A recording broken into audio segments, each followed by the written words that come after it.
You're listening to Edwin Eisendrath's It's the Democracy, Stupid on WCPT 820.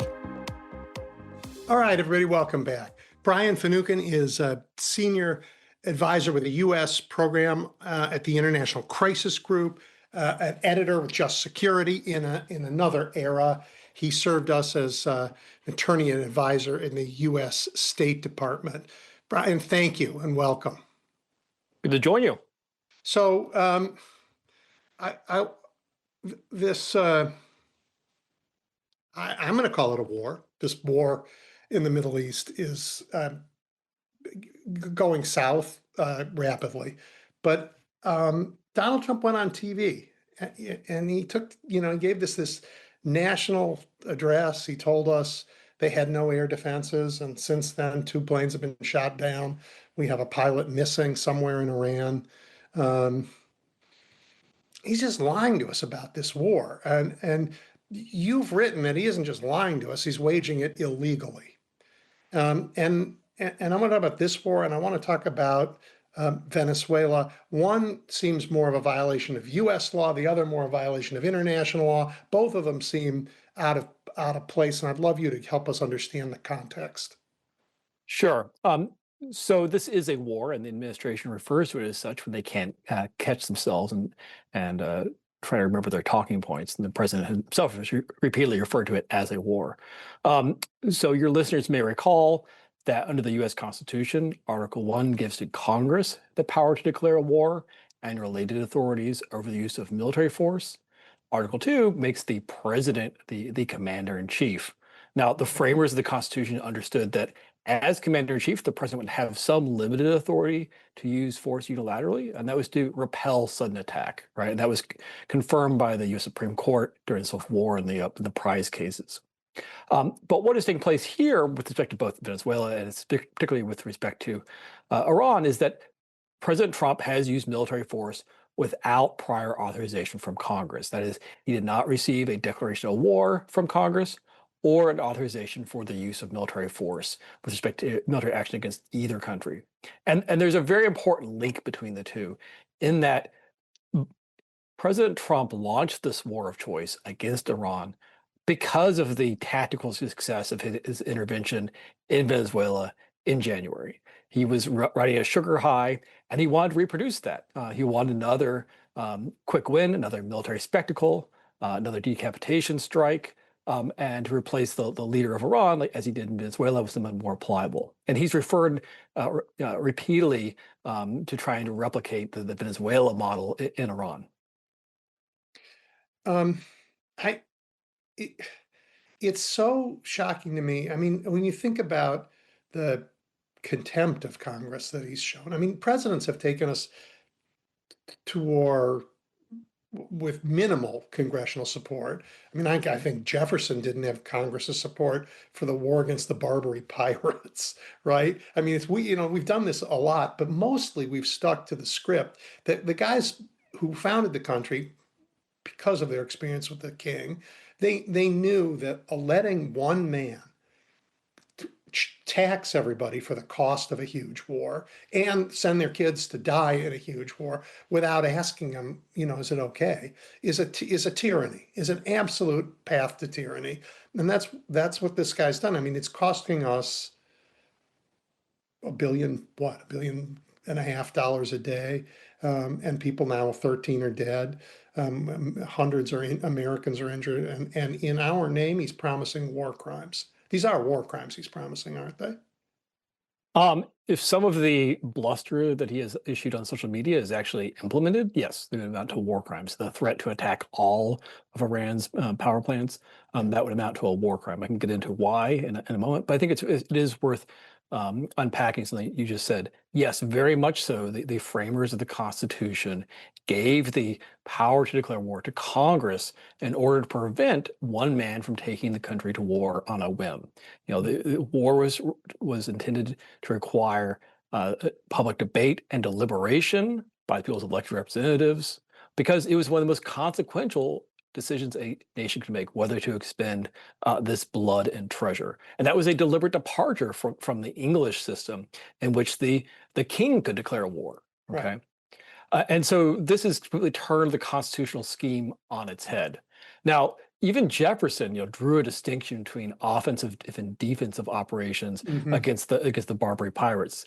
Really, the only comparable military operation to what we're seeing now in against Iran in terms of unilateralism by the executive is the Korean War, the Korean Police Action, when President Truman entered that war without prior congressional authorization. That was really the high watermark for presidential unilateralism and the use of military force. Hmm. And it was a general, General Eisenhower, who took 5 minutes to say, nuts, this is crazy, and end it when he had the chance. Right. I mean, Eisenhower took a lot of lessons away from Truman's experience in Korea, including the need for congressional support, congressional buy-in prior to committing U.S. Hmm. Forces in any sort of operation of that scale. Yeah. So um, that's the American law, right? You've talked about the American law, but we've also signed treaties and we're part of a whole set of international understandings about war. There's a kind of a letter that we agree to send to the UN when we talk about this. It has some number. I can't remember what it is. Could you talk a little bit about what we by treaty, not by to treaty that we agreed to, after all, what our obligations are to international law and what we're doing? Absolutely. So the legal framework under international law that governs use of force is laid out in the UN Charter. Now, that's a treaty that the U.S. played a critical role in establishing after the Second World War. And the cornerstone, really, of the UN Charter and international law in general is Article 2.4 of that treaty, which prohibits the threat or use of force by states in their international relations. Okay. Now, that prohibition grew out of the bitter experience of two world wars and the horrors of the Holocaust, right? And the U.S. played an absolutely vital role in establishing it. Now, that prohibition on the use of force is subject to narrow exceptions. One of them is self-defense, individual or collective self-defense, which preserved in Article 51 of the treaty. Okay, and that's the letter that you mentioned a moment Right, ago. Article 51. That's right. Yep, the That's so-called Article 51 letter. So when the U.S. or any other country uses force purportedly in self-defense, that has to be reported to the U.S. Security Council through letter under Article 51. Now, a key point that I want to emphasize is that not only was the U.S. absolutely critical in establishing the UN Charter and the prohibition on the use of force, but this treaty is not just binding on the U.S. as a matter of international law, it is binding on the U.S. as a matter of domestic law. Okay, under the Supremacy Clause of the Constitution, treaties are the law of the land. And under the Take Care Clause of Article 2 of the Constitution, the president individually has a constitutional duty to take care that the laws be faithfully executed. And for these purposes, I got to interrupt you there. He does not. The Take Care Clause he's paid no attention to that on so many different areas of law. I would be shocked if this would be the one area where he would actually pay attention to it. no, I agree with you, but I think it is important to recall and remind ourselves of what the laws are, okay, not succumb to legal nihilism in this Right. space, That's right. because that this is sort of the Tinkerbell fairy test for the laws, right? If we stop believing in it, it dies, right?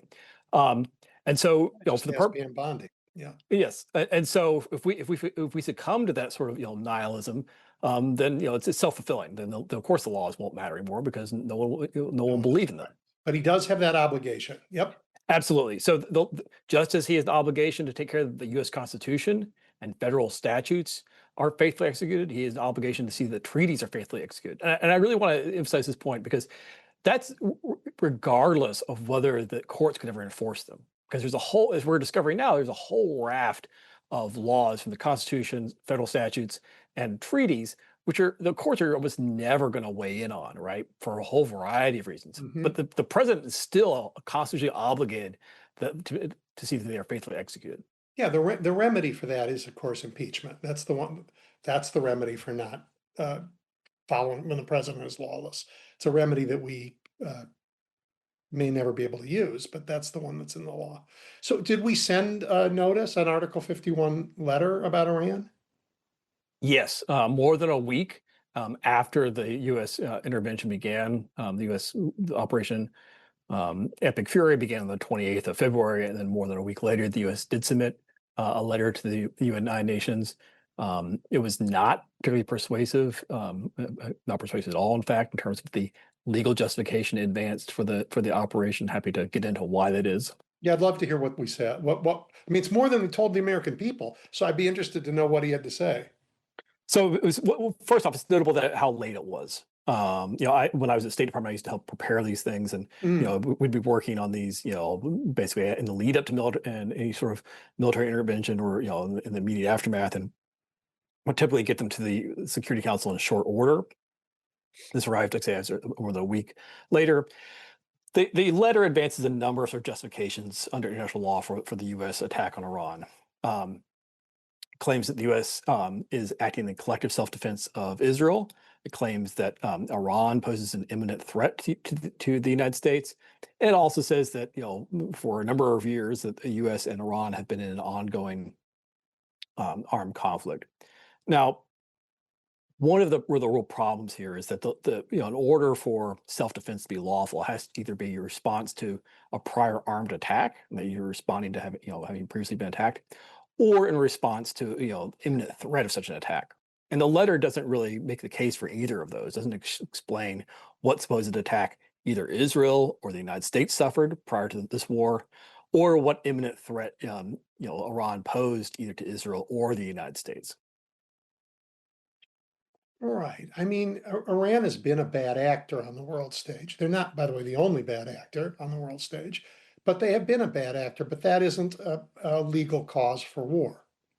That's right. The letter goes through a litany of misdeeds that it attributes to Iran. Some of them Iran directly, others to groups that Iran supports. So it's absolutely true that Iran has done a lot of things that are terrible both to its own population and to others. But that doesn't necessarily give rise to a right to use military force against it. Yeah. This question of a right to use force as opposed to you have force, you can use it. This is part of this international rules-based order that has characterized the world for my whole life. And it has, well, Trump and his crowd think it should come crashing down. They don't like it. They think this destruction of that order is long overdue. As the president describes it, this old order was just a way to play Americans for suckers that were better off without it. It was just a way to, get us to pay for everybody else's defense and to cheat us on our trade deals. And so he thinks we're better, even if he doesn't have anything to replace it with yet. He just thinks we're better off without it, sort of like he thought about the ACA. Let's just get rid of it without anything else to replace it with. Why are they wrong? Well, go back to something I mentioned a moment ago. The U.S. played a critical role in establishing this international legal order and the international order more general, and it does a critical role. Yeah, and did so for very good reasons. The framers of the UN Charter were very mindful of the bitter experience again of two world wars and the Holocaust, which killed collectively tens of millions of people, right? And they wanted to establish a system that made a repetition of that much less likely. Okay, and that is why, albeit imperfectly, the U.S. has served as a vital pillar of that international legal order in the ensuing 8 decades. The U.S. benefits, generally speaking, from some degree of international peace and security. It benefits economically, benefits from having to spend less on national defense itself. And another value, there's a benefit that the U.S. derives from this, and this is something that President Trump himself has talked about repeatedly since the 1980s, is that a world in which there are strong security alliances like NATO, and in which the UN Charter is respected, the prohibition on the use of force is respected, is a world that's less likely to see nuclear proliferation. Okay, because if states are fearful that they are going to be subject to attack, conquest, or invasion, they're much more likely to develop the ultimate atomic insurance policy. And that endangers everybody.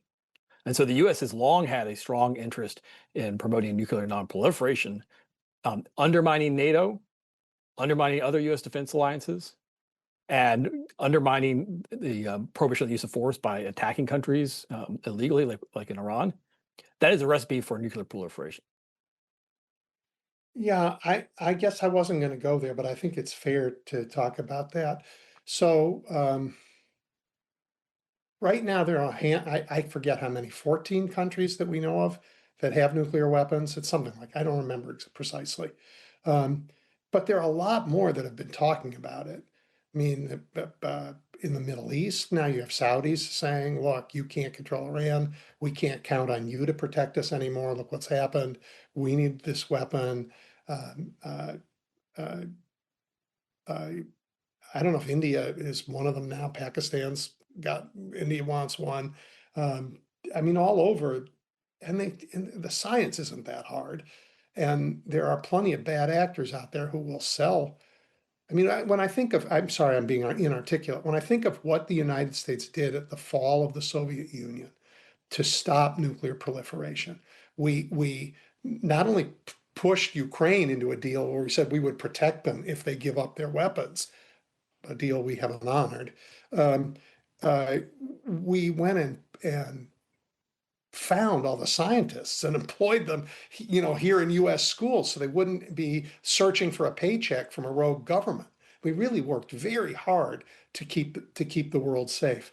And it seems that in every measure, we are now opening the spigot to a world where many people are armed with these weapons, and that is a world where some of them will be used.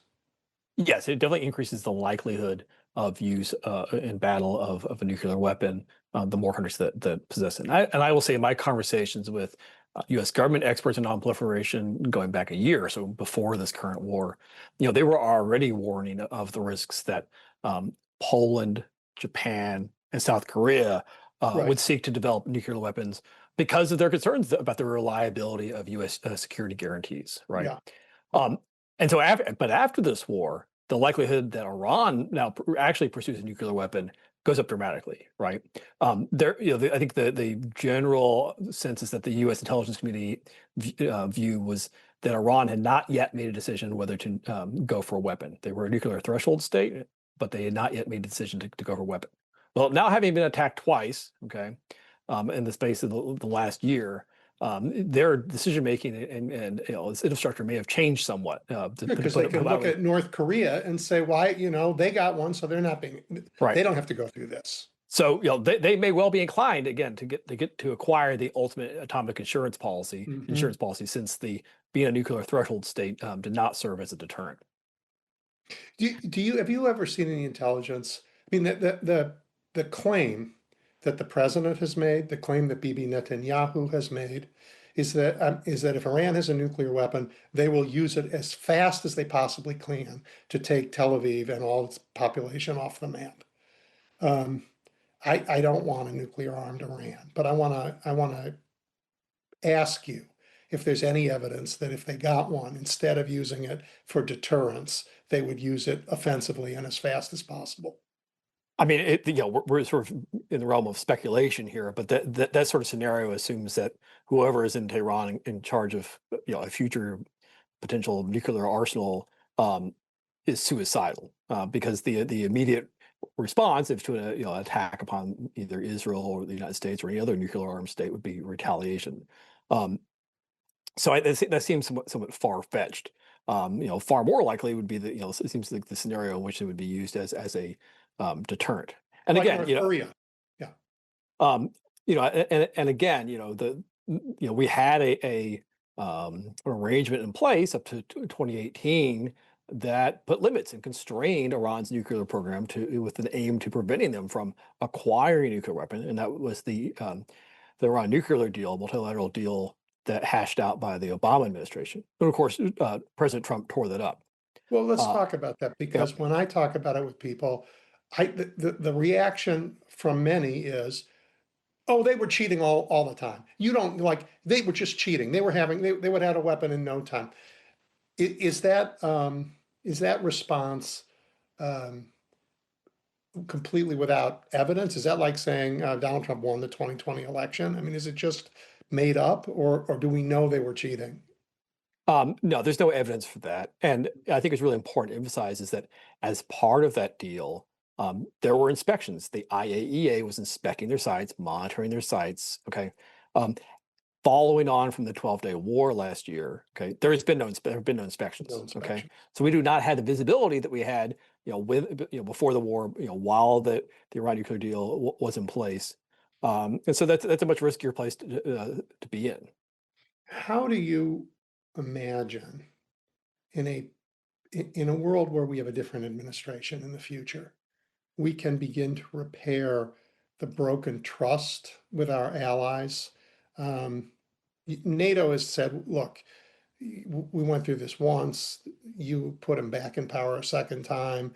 We can't trust American democracy with our future, and so Europe is going to build is going to try and make NATO an alliance where they have a much stronger hand vis-a-vis the United States.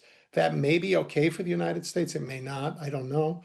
But what does a post-Trump world order look like, since we're going to have to rebuild one on the ruins of what you and I grew up with? Yeah, I mean, unfortunately, there's no time machine to go back before all this and restore the status quo ante. I think part of that, again, I think you're right to point to the U.S. domestic system, because if our political system can generate this multiple times, that gives our partners and allies cause for uncertainty going forward. And so I think domestic accountability has to play a role. I think strengthening America's domestic political and legal institutions has to play a role. Domestically, part of that is going to be, I think, overhauling the 1973 War Powers Resolution, a key piece of legislation which was intended to put guardrails on when the president could use force unilaterally. Relatedly, trying to restore the salience and binding concerning nature of international law, like the UN Charter domestically, ensuring that the U.S. president adheres to these legal limits, both domestic and international, is going to be play a key role, I think. But there's no one silver bullet to restoring the status quo ante, and we're not gonna get there. There's a lot of different steps that can be taken, but I definitely think accountability and strengthening our domestic legal system has to be part of it. Yeah, and we haven't spoken about this, but the apparatus, the rules, the structures around international trade are going to have to be rethought. This unilateral use of tariffs has been destructive of global relationships, as has the unilateral use of the military.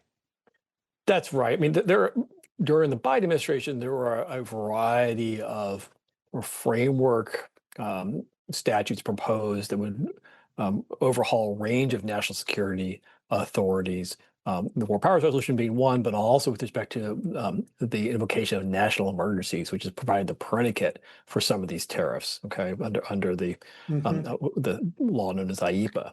And so I think that's another area that's ripe for reform. There's a whole range of executive authorities that the current president has misused. Okay, and that these should be reformed under a future administration. That should be a priority for a future administration. We've seen how these executive powers can be misused, and so we need better guardrails.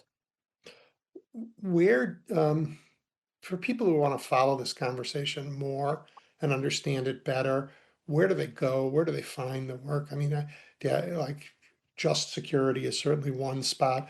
Where do they find your work? How do people get to know? If they want to explore this deeper, where can they go? So yeah, I can't recommend the work on just security enough. There's a lot of just brilliant scholarship in there, including from key actors, who used to be in government, who are still very much plugged into government, and sometimes you have sitting lawmakers, right, for just security. So I recommend that first and foremost. I publish on my own commentary there on a pretty frequent basis. I'm also on Blue Sky and provide running commentary there. I have good friends that work at the website Lawfare who also provide commentary on national security law, international law, and potential reform. So those are all good outlets to look. And then in terms of if you're interested in understanding the regions in which the U.S. is operating, want to understand what's going on in Iran, what's going on in Venezuela, the work of my colleagues at the International Crisis Group. So checking our website, because we have just brilliant experts there with deep regional expertise. For shallow expertise, the CIA fact book was something that high school students and others used for years, and it was enormously helpful. And of course, it's been pulled down by this administration, um, along with so many things that are just the National Weather Service. I mean, who knew? Just things that are plain old good gone. All right, in what world do you think we need I forget what it is that he's asking for, $1.5 trillion for the Defense Department? It's really hard to see how that be justified. In part, I think a through line in this president's approach to wielding executive power is the quest for theater, spectacle, trophy, monuments, and I think there's something psychologically appealing to him about it being the biggest or the best, right, in of itself. But there's also that we've seen this over the course of the last year or so, his predilection for military adventurism, and so that should be a concern that lies in the background with respect to any sort of a request for additional funds for the Pentagon. What is this exactly is this going to be used on, even in the near term? Right. Yeah, I know how I'd be voting. It'd be a very swift thumbs down for sure. Well, listen, I really appreciate your time and your expertise. I'd love to do this again as we learn more about this unfolding disaster in that part of the world, and I fear in Cuba and other places in the future. It was a real pleasure. Thanks for having me on.